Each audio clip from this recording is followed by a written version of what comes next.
juntamente comigo a palavra do Senhor em Gálatas, no capítulo de número 2, do versículo de número 20.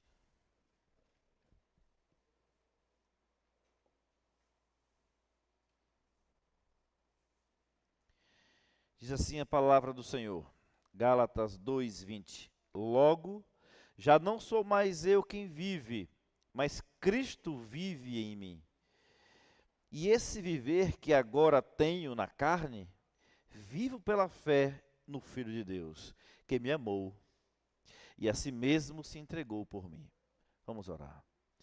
Senhor Deus e Pai, agradeço ao Senhor por estarmos reunidos aqui nesta hora da noite, ó Deus, no dia do Senhor, louvando, adorando, bendizendo o Senhor. Deus, olhe para nós com graça, com misericórdia. Fala ao nosso coração, Deus. Nos dê a convicção de quem somos, porque desta forma saberemos agir de acordo aos ensinamentos da Tua lei. Em nome de Jesus que nós oramos, hoje e sempre. Amém. Meus irmãos, o apóstolo Paulo,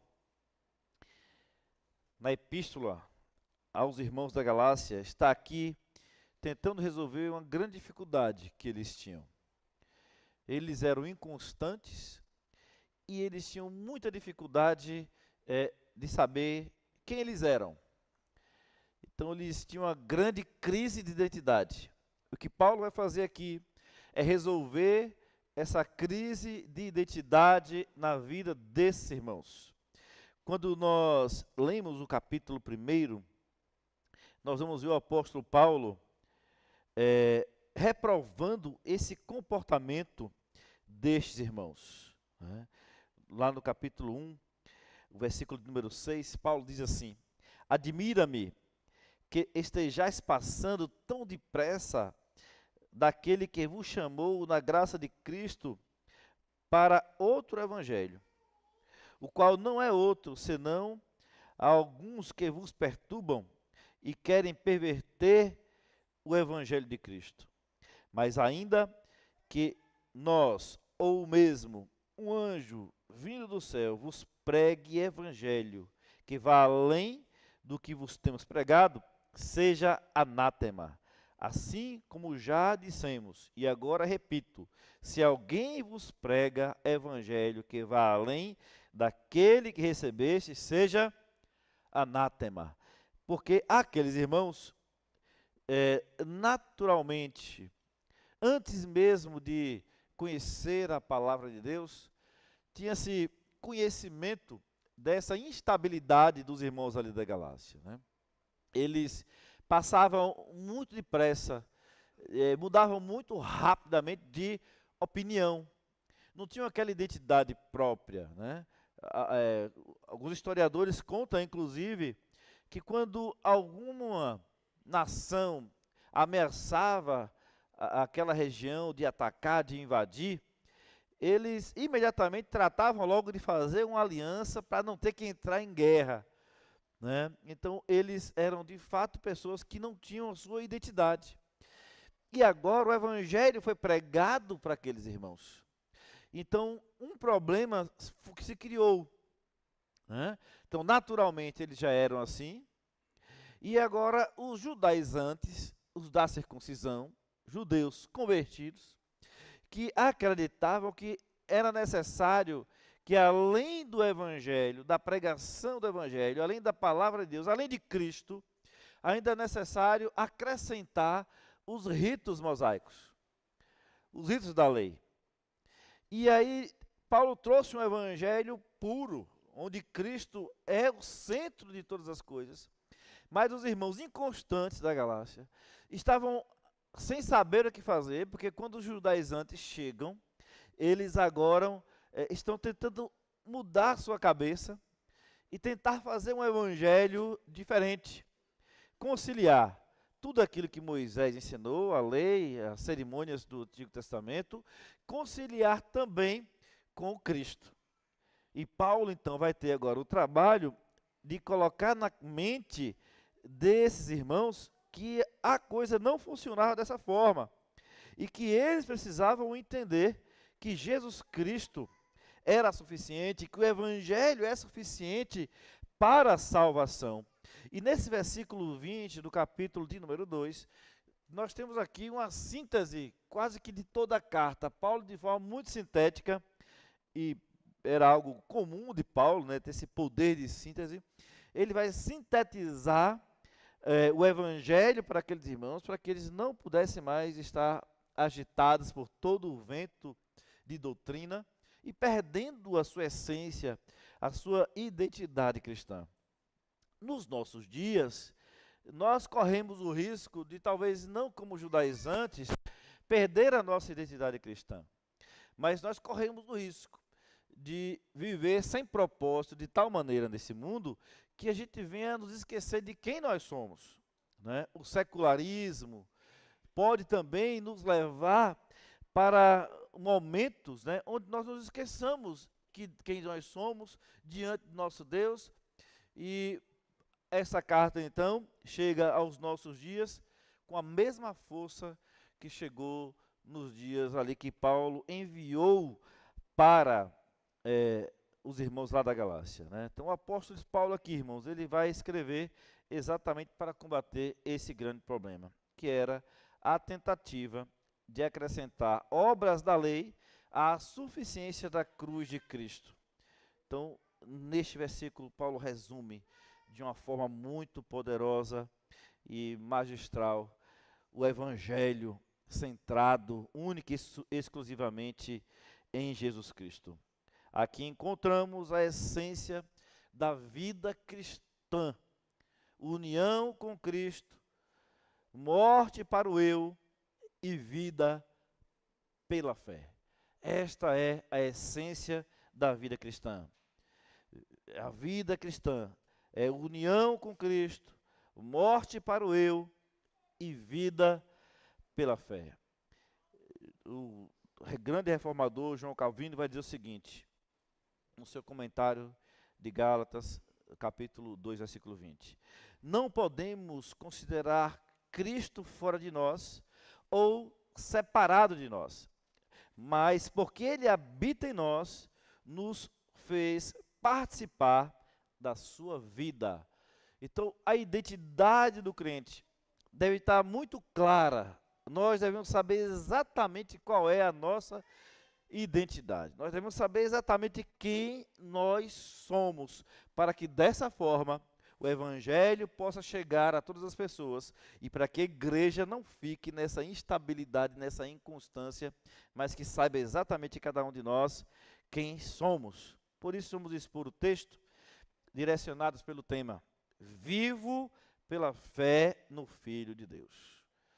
Que você seja bem contundente a lembrar e a recordar dessa verdade, né? Nós vivemos pela fé no Filho de Deus. Só há vida em Cristo, né? Nós vivemos pela fé no Filho de Deus. Em primeiro lugar, identidade do cristão, crucificado com Cristo. Então, se você tem dúvida de qual é a sua identidade, você tem que sair daqui hoje muito bem, com isso muito bem delineado na sua mente, né? Crucificado com Cristo. Fomos crucificados com Cristo. Então, Paulo vai afirmar, né? Já estou crucificado com Cristo. Isso significa que o crente participa espiritualmente da morte de Cristo. A nossa velha natureza, escrava do pecado, foi morta com Ele. Essa é a nossa identidade, né? Nós somos crucificados com Cristo. O velho homem foi crucificado com Cristo. Lá em Romanos, capítulo 6, versículo 6, Paulo confirma, sabendo isto, que o nosso velho homem foi com ele crucificado, para que o corpo do pecado seja desfeito, a fim de que não sirvamos mais ao pecado. Então, meus irmãos, nós não podemos ter crise de identidade, porque se tivermos uma crise de identidade com relação ao que nós somos enquanto cristãos, nós vamos viver uma vida totalmente em desacordo, né, com o Evangelho de Deus. Nós vamos nos acostumar a viver pecando e pecando e pecando. Quando nós, então, temos a consciência de quem nós somos e que o velho homem, a nossa velha natureza, ela foi crucificada juntamente com Cristo, então, a partir daí, a gente tem a oportunidade de viver um cristianismo em sua essência, porque nós sabemos quem nós somos. E veja que a crise de identidade cristã, ela é tão séria, né, que quando nós vivemos como se cristão não fôssemos, imediatamente Deus aponta isso para nós. Deus mostra, Deus corrige, a vida começa a travar, não dá certo as coisas, né? Nós começamos a viver uma vida totalmente amargurada, porque o cristão, ele não nasceu para viver no pecado. Nós já crucificamos a nossa vida, de maneira que já não sou eu mais quem vive, mas Cristo, Ele vive em mim. Então temos que ter este cuidado diário. O reverendo Hernandes Dias Lopes, comentando no seu comentário que ele escreveu dos Gálatas, ele diz o seguinte: o Evangelho não é reforma do homem natural, mas morte do velho homem e ressurreição de uma nova vida em Cristo. Então o Evangelho, ele não reforma o homem. O Evangelho faz com que o velho homem desça à sepultura. E nasce então um novo homem, o homem natural, o homem sem Cristo. Quando ele se depara com o Senhor Jesus, quando ele se depara com o Evangelho, este homem, ele morre para o pecado. Ele é crucificado imediatamente com Cristo. E nós, meus irmãos, temos que ter essa ideia bem clara. Porque senão nós vamos ficar amando ao mundo, aos prazeres desse século e também dizendo que é cristão. Isso é incoerente. Isso não está de acordo com a palavra de Deus. Não está de acordo com o Evangelho que nós recebemos. Nós não podemos viver cocheando entre o mundo e Deus. Nós só temos uma opção. Nós somos de Cristo. E se somos de Cristo, nós somos crucificados juntamente com Ele. Essa é a nossa identidade. Não podemos perdê-la jamais. Em segundo lugar, vivo pela fé no Filho de Deus, a nova vida. Cristo vive em mim. Cristo vive em mim. Paulo prossegue: e vivo não mais eu, mas Cristo vive em mim. A vida cristã não é uma autossuficiência, mas uma vida dependente da habitação de Cristo em nós. Ele habita em nós. Cristo já vive em nós. Isso é muito difícil mesmo, né? Porque quando ainda somos o homem natural sem Cristo, nós temos várias vontades, nós temos vários desejos, e nós então tentamos comandar a nossa vida. Mas quando Cristo ele vem habitar no ser humano, nós perdemos a nossa essência. Nós deixamos de ser nós mesmos. E é por isso que é difícil em alguns momentos, né, da nossa vida, em determinadas situações, que nós venhamos a negar a nós mesmos, para tomar a cruz de Cristo e segui-lo. Mas eu percebo que o Evangelho dos nossos tempos tem deixado de considerar essa verdade absoluta. Essa verdade é essencial. Se você é cristão, não é mais você quem vive, mas é Cristo que vive em você. É uma nova vida. Tudo mudou. Eis que tudo se fez novo. Não sou mais eu quem vivo, mas Cristo vive em mim. Nós não somos mais autossuficientes. Nós não temos mais controle das nossas vidas. O nosso eu tem que ser, né, e já foi mortificado lá na cruz, juntamente com Cristo. E ressuscitou um novo homem. E ressuscitou um novo ser humano. Paulo, escrevendo a sua epístola aos Colossenses, ele diz o seguinte no versículo 3 do capítulo 4. Quando Cristo, que é a nossa vida, se manifestar, então também vós vos manifestarei com ele em glória. Então nós morremos agora porque nós vamos ressuscitar juntamente com Cristo. Irmãos, a nova vida, Cristo vive em nós. Não podemos nos esquecer. Eu me lembro muito bem, quando da minha conversão, o quanto foi difícil para mim entender isso. Quanto foi difícil para que eu pudesse entender essa verdade. Né? De ver agora Cristo, né, um outro eu, ser colocado em nós. E a crise de identidade, que nasce muitas vezes na vida do crente, é quando nós queremos voltar ao velho homem. Voltar às velhas práticas. Eis que tudo se fez novo. Não sou mais eu quem vive, mas Cristo vive em mim. O velho homem já foi embora. Já foi sepultado juntamente com Cristo. O reverendo Ronaldo Lidório conta uma ilustração de um missionário que, estando no campo missionário, começou a pregar a palavra para aquela tribo e as pessoas foram se convertendo, foram se achegando a Deus. E ele percebeu que tinha uma irmã muito simplesinha, que todo culto ela estava com o mesmo vestido, estava com a mesma roupa. Então ele disse assim, olha, o missionário conversou com a esposa, vamos comprar um corte de pano, vamos dar de presente para essa senhora fazer, para a nossa irmãzinha fazer um vestido novo, para ela poder vir para a igreja com a roupa nova. E aí assim eles fizeram. E aí, quando chegou assim, o pastor chegou na igreja, né, o missionário foi lá pregar, aí elogiou, disse, ei irmã, que roupa linda que a senhora está, né? Que vestido bonito que a senhora fez, um vestido novo. Ela disse, pastor, mas o velho está aqui por baixo. Então ela gostava tanto do vestido, né, que ela não tirou, estou o novo por cima e o velho ficou por baixo.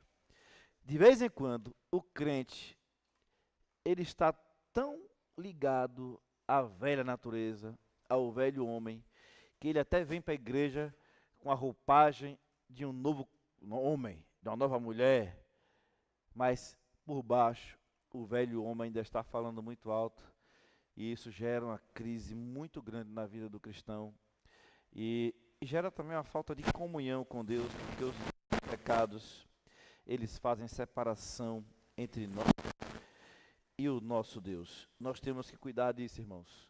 Nós temos que lutar para retirar de nós os nossos desejos, as nossas vontades, e entender que somos novos homens, novas mulheres, pessoas que vivem para Cristo e que amam profundamente a Ele.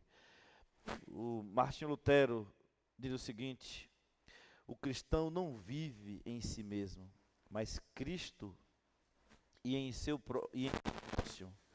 Em Cristo pela fé e no próximo pelo amor. Né? Vou repetir. O cristão não vive em si mesmo, mas em Cristo e em seu próximo. Em Cristo pela fé e no seu próximo pelo amor. Deus nos ajude para que possamos bradar sempre em alta voz o tema dessa mensagem. Vivo pela fé no Filho de Deus. Eu vivo pela fé no Filho de Deus. Em terceiro lugar, o caminho da vida cristã. Então, se eu vivo pela fé no Filho de Deus, eu tenho um caminho a percorrer. E esse caminho é pela fé. Eu só posso viver pela fé. Paulo declara: a vida que agora vivo na carne, vivo-a pela fé do Filho de Deus.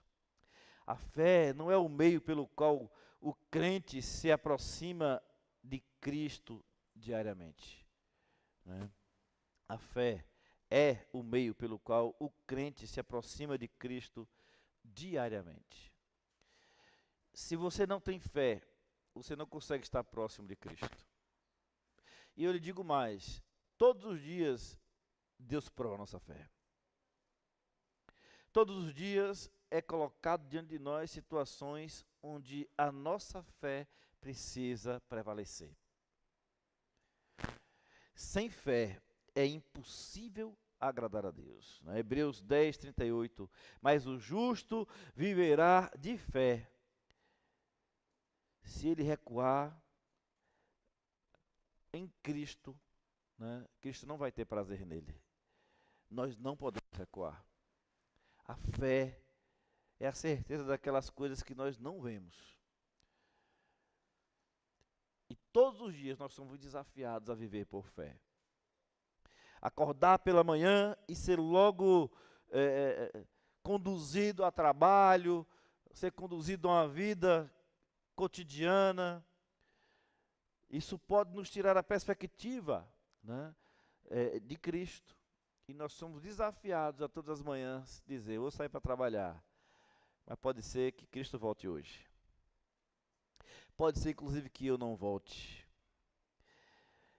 Ter fé e viver a vida que Deus deseja para nós é acordar todos os dias nessa perspectiva, nessa esperança no coração de habitar novos céus e nova terra.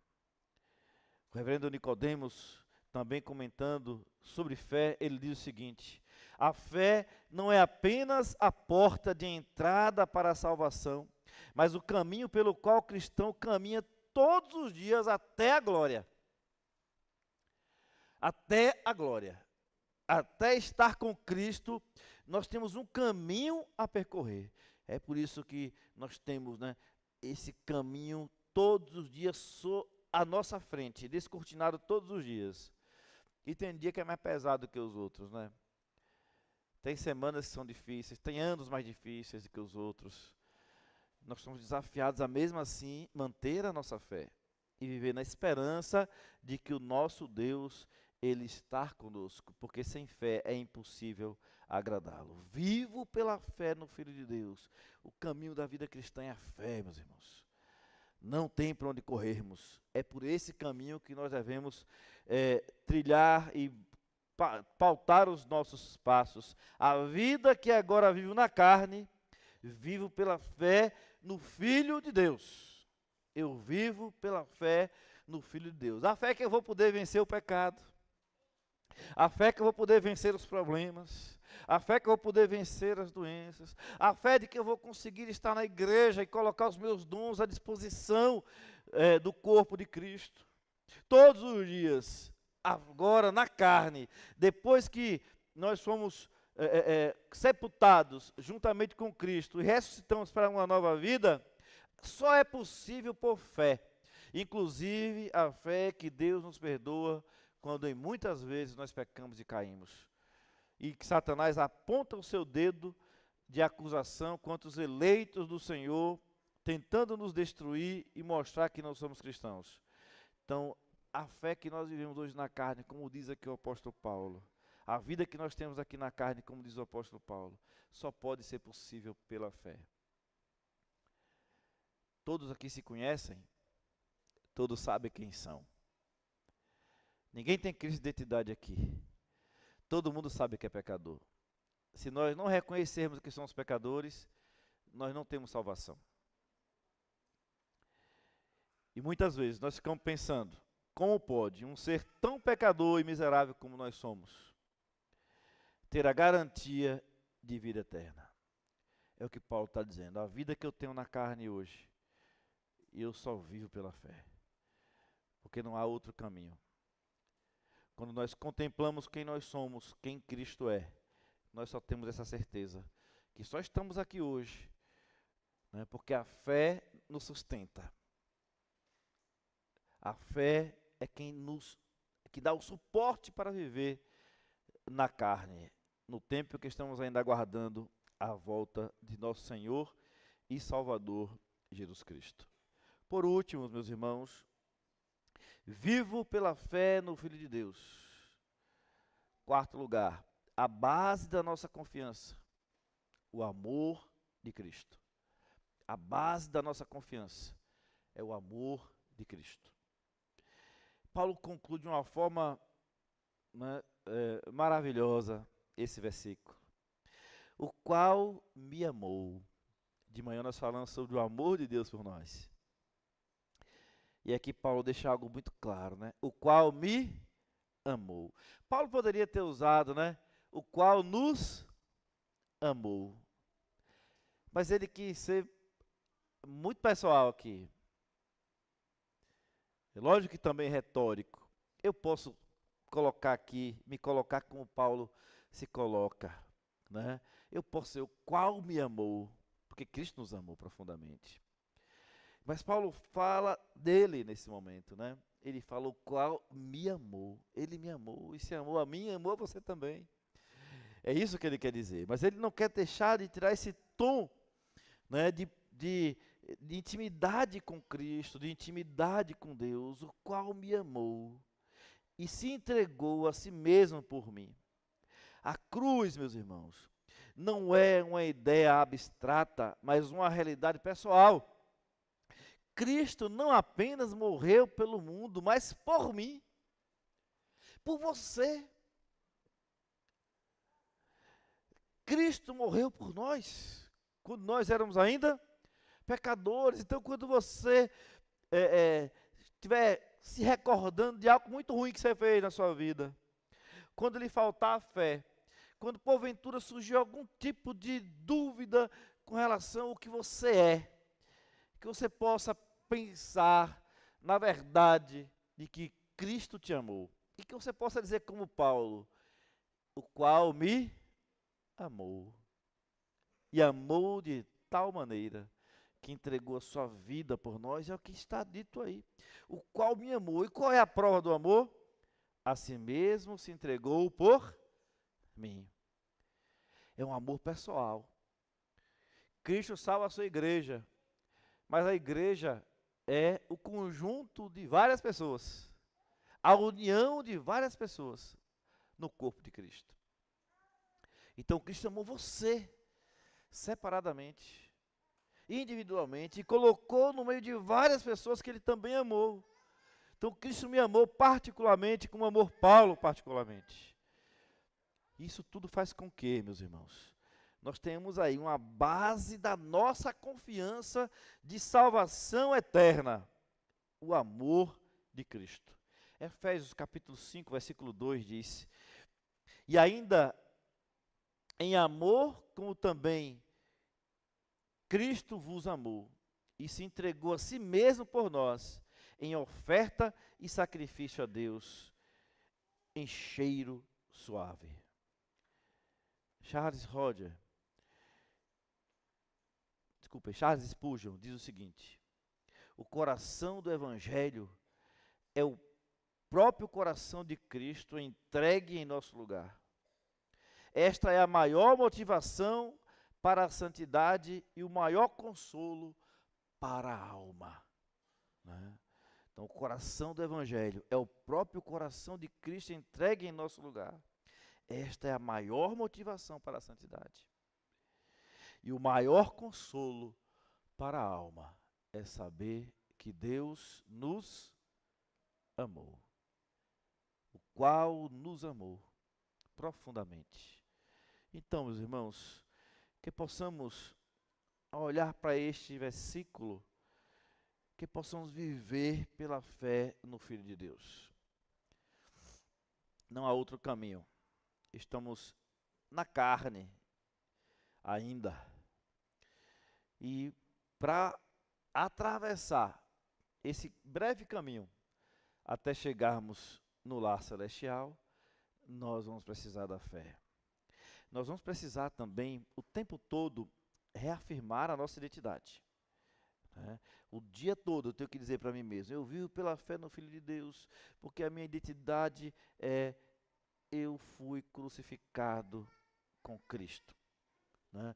Eu fui crucificado com Cristo. E ainda, que você possa pensar o dia inteiro, eu tenho uma nova vida.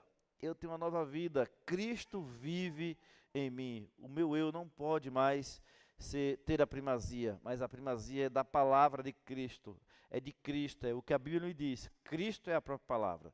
Santifica-os na verdade, a tua palavra é a verdade. Terceiro, a vida pela fé no Filho de Cristo, o caminho da vida cristã. Nós vemos pela fé. É a fé que é esse caminho maravilhoso que temos que trilhar. E por último, a base da nossa confiança é exatamente o amor de Cristo, o qual me amou, é o que o apóstolo Paulo nos traz aqui. 4 aplicações práticas para a gente finalizar. Primeira delas, identidade. O crente não vive mais para si, mas para Cristo. Então, qualquer crise de identidade que você tenha, você já pensa logo, eu sou crente e eu não vivo mais para mim, não mais para fazer as minhas vontades, mas Cristo vive em mim. 2, santificação. A vida cristã é morrer diariamente para o pecado e viver para Deus. 3, dependência. A fé é o meio constante de permanecer unido com Cristo. Então é pela fé que nós estamos unidos com Cristo. Vivendo na carne, se você não tiver fé que você está unido a Cristo, você pode surgir dúvida no seu próprio coração. E por último, segurança. O fundamento da nossa fé é o amor eterno de Cristo. E quem nos separará do amor de Deus que está em Cristo Jesus? Lembra de manhã? Será a altura, a profundidade, os principados, as potestades, né? Será a morte ou a vida? Nada poderá nos separar do amor de Deus que está em Cristo Jesus, nosso Senhor, e fundamento da nossa confiança de que nós somos salvos e que nós somos filhos de Deus. Gálatas 2:20 mostra que a vida cristã não é uma tentativa humana de agradar a Deus, mas o resultado da união com Cristo, da união vital com Cristo. O crente pode dizer, como Paulo, não mais eu vivo, mas Cristo vive em mim. Vamos orar. Senhor, nosso Deus e nosso Pai, muito obrigado. Muito obrigado pela salvação eterna. Muito obrigado, ó Deus, porque nós sabemos, ó Pai, que sem a Tua presença nada somos. O homem natural não pode fazer nada. O homem natural morreu, foi sepultado juntamente com Cristo, que ao morrer na cruz foi sepultado. Mas também ressurgiu ao terceiro dia um novo homem, com a nova identidade. Nós somos cristãos. E como tal, nós devemos viver uma vida de santidade, de esperança no retorno do Teu Filho Jesus, de fé, que mesmo enquanto na carne estamos, nós vivemos por esta fé. A fé de que os nossos pecados foram totalmente perdoados e destruídos na cruz de Cristo. Deus nos ajuda a ter essa confiança plena no amor do Senhor e Salvador Jesus Cristo. Este amor que não nos cobrou nada. Este amor que para nós foi de graça, mas que para ti, ó Pai, custou o preço da vida do teu filho inocente, que jamais cometeu pecado algum, mas precisou morrer por nós, para que a sua inocência pudesse ser derramada sobre nós. E nós queremos agradecer, porque nós vivemos por esta fé. Fortalece a tua igreja, fortalece o teu povo, e não permita que nada venha tirar a nossa paz e a nossa consciência de que em Cristo Jesus nós somos mais do que vencedores. Abençoa a tua igreja. Eu te peço hoje e sempre. Amém.